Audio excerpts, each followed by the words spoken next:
बिस्मिल्लाहिर्रहमानिर्रहीम। Biotechnology chapter हमने start किया था। आज का हमारा टॉपिक है एनालाइजिंग डीएनए। ये टॉपिक पढ़ने से पहले आपको पता होना चाहिए जीनोम किसे कहते हैं। किसी भी ऑर्गेनिज्म के जो सेल के अंदर, न्यूक्लियस के अंदर जो डीएनए मौजूद होता है, उसके अंदर इंटायर सेट ऑफ जीन्स, यानी सारे जीन्स की मुकम्मल स्टडी। आपको पता है कि सेल के 3 कंपोनेंट्स होते हैं, उसकी मेम्ब्रेन, उसका साइटोप्लाज्म और उसका न्यूक्लियस, ठीक है। और न्यूक्लियस के अंदर क्या चीज़ मौजूद होती है? डीएनए या फिर आप कह लें क्रोमोसोम, ठीक है। तो जो क्रोमोसोम है, इनके ऊपर जो नंबर ऑफ जीन्स हैं, सब जीन्स को, यानी अगर ह्यूमंस की हम बात करें तो 46 नंबर ऑफ क्रोमोसोम होते हैं नॉर्मल सेल में, ठीक है। तो 46 नंबर ऑफ क्रोमोसोम्स में तमाम जीन्स को स्टडी करना, तो ये टर्म आपके पास क्या कहलाएगी? ये टर्म कहलाएगी जीनोम। अब हमने करना क्या है? एक सेल लेना है, वो कोई भी सेल आप ले सकते हैं, ह्यूमंस का, स्किन का ले सकते हैं, हेयर का ले सकते हैं, कोई भी उसकी बॉडी का सेल लेके हमने क्या करना है? डीएनए को एक्सट्रैक्ट करना है। एक्सट्रैक्ट कैसे करना है? सेंट्रीफ्यूगेशन की मदद से करना है। सेंट्रीफ्यूगेशन ये भी एक टेक्निक है जो आप लेबॉर्ट्री के अंदर यूज़ करते हैं। बायोटेक्नोलॉजी में जब भी आपने प्रोसेस करना है, आप सेंट्रीफ्यूगेशन लाजमी अप्लाई करते हैं। सेंट्रीफ्यूगेशन से क्या होता है? इसमें सेंट्रीफ्यूगेशन ट्यूब लेते हुए आप उसमें अपना सैंपल डाल देते हैं। सैंपल डालने के बाद आप इसको सेंट्रीफ्यूगेशन रूटर के ऊपर रख देते हैं। सेंट्रीफ्यूगेशन रूटर क्या करता है? इसको स्पीड, बहुत ज़्यादा स्पीड पे जो है वो रोटेट करना शुरू कर देता है, ठीक है। अब सेंट्रीफ्यूगेशन भी 2 तरह की होती है। एक होती है नॉर्मल सेंट्रीफ्यूगेशन और एक आपके पास होती है अल्ट्रा सेंट्रीफ्यूगेशन। जो आपके पास नॉर्मल सेंट्रीफ्यूगेशन है, इसकी जो आपके पास स्पीड होती है वो तकरीबन आपके पास होती है 6000 to 15,000 RPM। आरपीएम का मतलब है रोटेशन पर मिनट या रेवोल्यूशन पर मिनट, ठीक है। इतनी स्पीड पे नॉर्मली हमारा सेंट्रीफ्यूगेशन प्रोसेस जो है वो चलता है। और अगर आप अल्ट्रा सेंट्रीफ्यूगेशन अप्लाई करेंगे, वो आपके पास तकरीबन होगी 30,000 टू, वो आपके पास होगी 30,000 टू 1,00,000, तकरीबन इतनी स्पीड पे, रोटेशन पर मिनट, इतनी स्पीड पे आपके पास ये सेंट्रीफ्यूगेशन मशीन जो है वो रन करेगी। लेकिन हमने इस सैंपल पे अपनी नॉर्मल सेंट्रीफ्यूगेशन स्पीड ही रखनी है। अप्लाई करने के बाद होगा क्या? सेंट्रीफ्यूगेशन से आपका डीएनए या जीनोम जो है वो सेपरेट हो जाएगा। दोबारा सुन लें, मैंने क्या बताया? हमने कोई भी ह्यूमन की बॉडी का सेल ले लेना है। सेल लेने के बाद हमने उसका डीएनए एक्सट्रैक्ट करना है। एक्सट्रैक्शन के लिए हमने एक टेक्निक लगाई है जिसका नाम है सेंट्रीफ्यूगेशन, ठीक है। सेंट्रीफ्यूगेशन ट्यूब के अंदर आपने अपना सैंपल डाला और उसको रोटेशन प्रोवाइड की। रोटेशन यानी जितनी भी स्पीड पे आपने उस सैंपल को रन किया, उससे आपका डीएनए और जीनोम क्या हो जाएगा?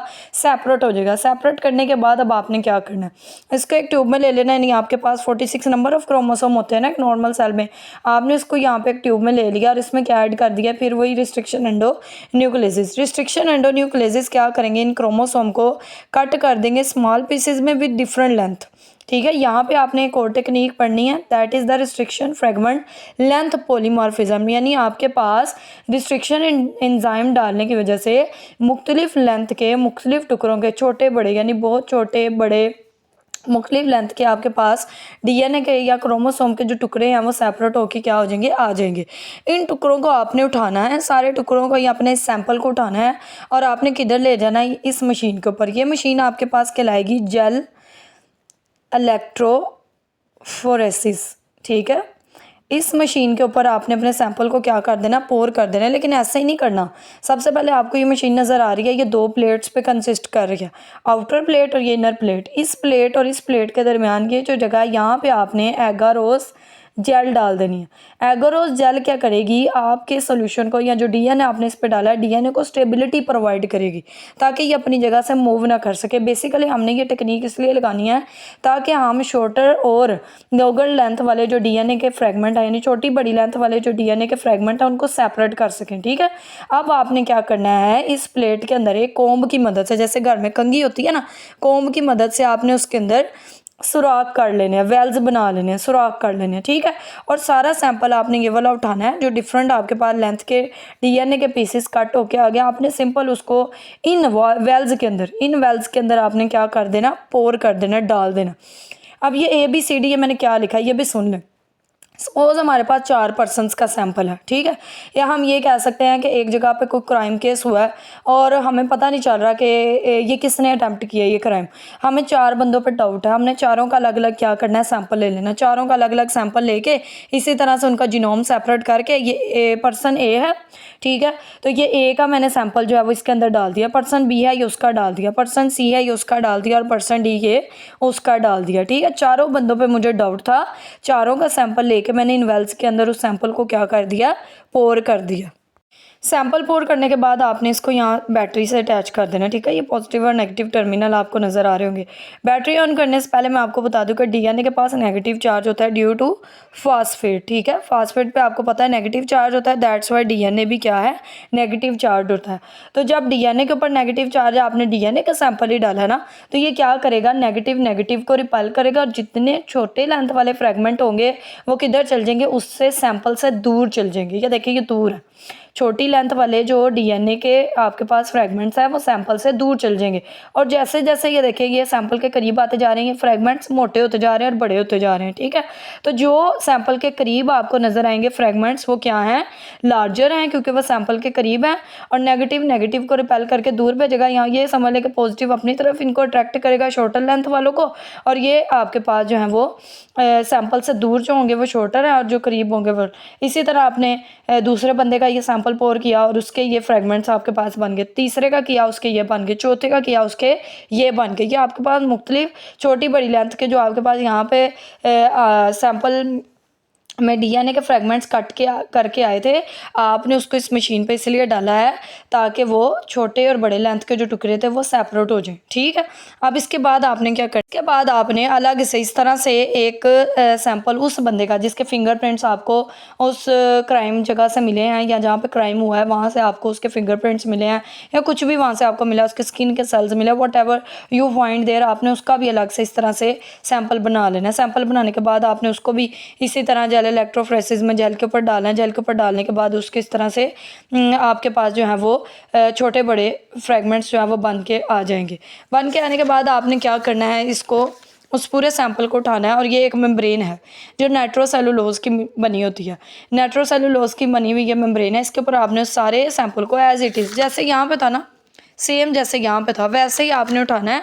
बैटरी ने क्या किया, आपको जो छोटे लेंथ के थे उनको यहाँ पे भेज दिया, इस पॉइंट पे जो बड़ी के थे उसको सैंपल के करीब करीब कर लिया। तो ये आपके पास एक चीज़ बन के आ गया। आपने इसको क्या करना है, मेम्ब्रेन के ऊपर पोर कर देना। मेम्ब्रेन के ऊपर डालने के बाद सेम एज इट इज़ चीज़ आपने इस पर डाली है। नाइट्रोसेलुलोज की क्यों मिलकर बनी होती है, ताकि ये जो भी आपने सैंपल डाला है एक तो इसको स्टेबिलिटी प्रोवाइड करे, दूसरा इसको बाइंड करके रखे, सैंपल को ख़राब होने ना दे, ठीक है।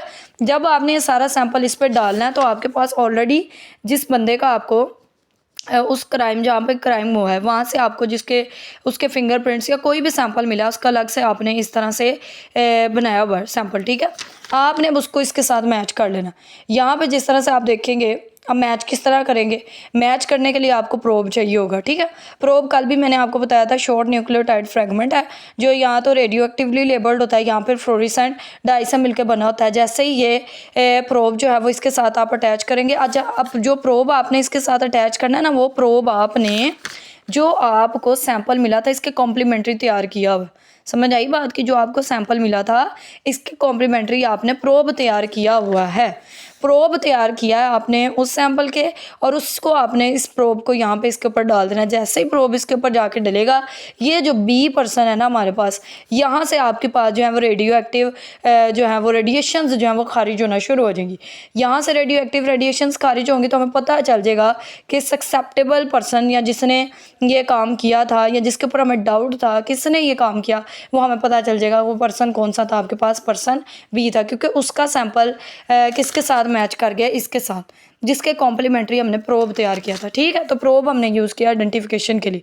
कहता है probe you can prepare by using sample and add on to the membrane where it match. जैसे ही यहाँ पे मैच करेगा, आपको पता है कल भी बताया था, यहाँ से रेडिएशंस खारिज होना शुरू हो जाएंगे। तो हम इजीली फाइंड कर लेंगे एंड जनरेट रेडिएशंस निकलेंगी और हम इजीली फाइंड कर लेंगे कि ये बी वाला जो पर्सन था इसने जो है जी वहाँ पे जो चोरी किया है या मर्डर किया है या जो भी क्राइम किया, वॉट एवर।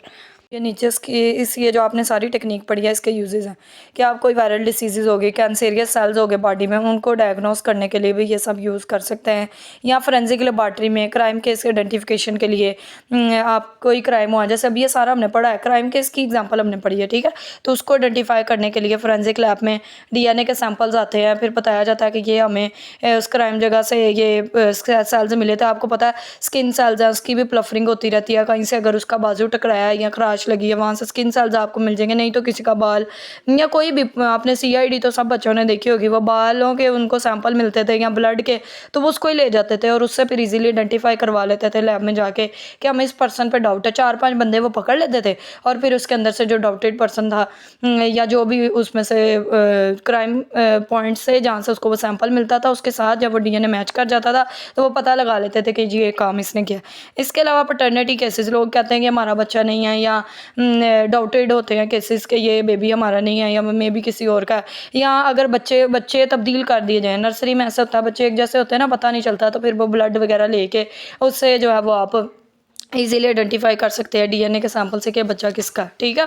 इसके अलावा वो कह रहा है कि एवोल्यूशनरी हिस्ट्री हमें ये बताती है कि 76,000 साल पहले एक पुराना मम्मीडिफाइड ह्यूमन ब्रेन आपको मिला और वो 76,000 साल पुराना था, लेकिन फिर भी उसका DNA इतना स्टेबल था कि आपने उससे पता चला लिया कि ये किस पर्सन का है, ठीक है। यानी DNA आपके पास इतनी स्टेबल जो है वो मॉलिक्यूल है, इतना आपके पास स्टेबल मॉलिक्यूल है कि आप 76,000 साल बाद भी उसका जो डाटा है वो इजीली जो है वो फाइंड किसी के साथ मैच करके भी फाइंड कर सकते हैं कि ये कहाँ किसका है। लाइक आपके पास 17 से 20 मिलियन ईयर्स अगो प्लांट के फॉसिल्स आपको मिले, ठीक है।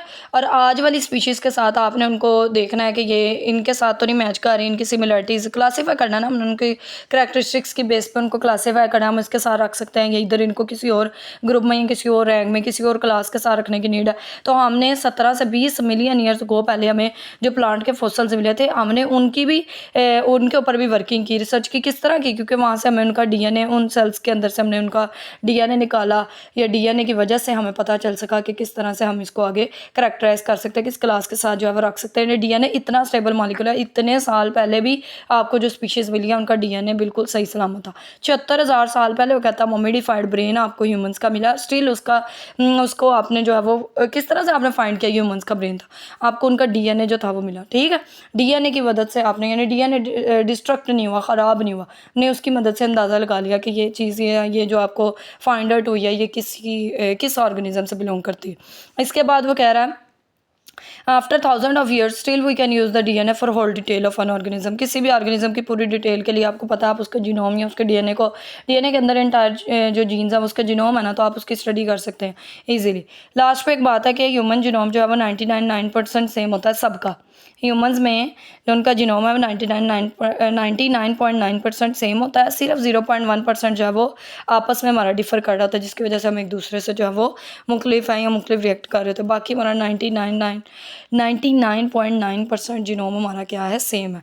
आज के टॉपिक में से भी आपने 5 शॉर्ट क्वेश्चन करने हैं असाइनमेंट के तौर पे और इसको आपने लिख लेना है।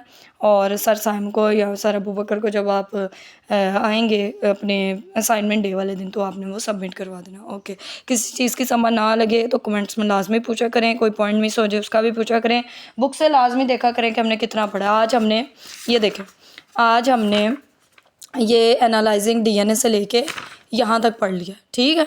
ये सारा हमने पढ़ लिया, इसको अच्छे से आपने पढ़ना है। ये सारे ये यूजेस हैं जो भी हमने पढ़े हैं। ये 76,000 साल पहले वो जो ह्यूमन मम्मी का आपके पास जो ब्रेन निकला उसकी बात की, ये स्किन हेयर सेल से आप मर्डर का पता लगा सकते हैं। ये सारे आपने यूजेस पढ़ लिए हैं, ठीक है। तो आपने बुक से भी जाके इसको देखना है कि कोई चीज़ हमारी रह तो नहीं गई। और कमेंट्स में लाजमी पूछा करेंगे, ये प्रोब है जो आइडेंटिफाई करेगा और यहाँ से रेडिएशन निकलना शुरू हो जाएंगी। ओके जी, अल्लाह हाफिज़।